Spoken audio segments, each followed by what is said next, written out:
Pour bien commémorer la journée du 18 février 2023 qui rappelle les 17 ans accomplis depuis la promulgation de la Constitution congolaise du 18 février 2006, le premier vice-président de l'Assemblée nationale, le professeur André Mata Betukumeso, constitutionnaliste de son État, a animé une conférence avec comme thème « Constitution, justice et élection » le même jour de la date commémorative du 18 février, jour où la République démocratique du Congo s'est dotée d'une constitution consacrant le plein exercice de la démocratie, du pluralisme politique, de l'organisation des élections générales ou le renforcement des libertés fondamentales, grâce également à la liberté d'opinion. Le premier vice-président de la Chambre basse a expliqué le bien fondé de cette adoption de la Constitution de la Troisième République qui a à nouveau réunifié le Congo d'alors déjà balkanisé dans la période d'avant le dialogue de Sun City devant plusieurs étudiants en droit et ceux de la faculté des sciences politiques et administratives de l'Université de Kinshasa venus pour l'écouter à cette occasion.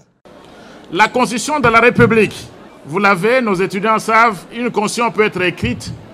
ou elle est coutumière, la nôtre est écrite et la voici. C'est celle que nous célébrons aujourd'hui, la Constitution du 18 février 2006. Nous l'avons toujours dit,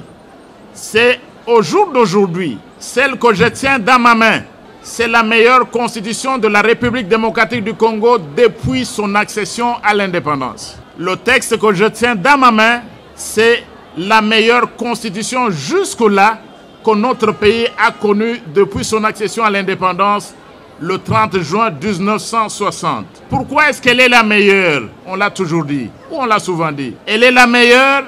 parce qu'elle pose les principes fondamentaux de l'état de droit, du constitutionnalisme. Elle protège également d'une façon particulière,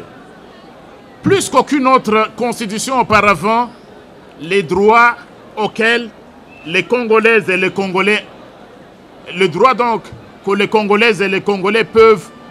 exercer dans notre pays. L'honorable Mata, qui a été suivi attentivement par de nombreux étudiants de l'UNIKIN, n'a pas manqué de souligner l'apport constitutionnel dans la confection de cette loi fondamentale RD congolaise grâce à ses collègues cités nommément, notamment le prof Jean-Louis Essambo, ancien membre de la Cour constitutionnelle, Jacques Joly Esengekeli, ancien membre du bureau de la commission électorale indépendante présent sur les lieux, ainsi que bien d'autres éminences grises de la faculté de droit de l'UNIKIN. Il est à noter qu'à chaque commémoration de la date anniversaire de l'Institut pour la démocratie, la gouvernance, la paix et le développement en Afrique, l'IDGPA en sigle, s'y emploie pour réarmer historiquement la mémoire de jeunes étudiants.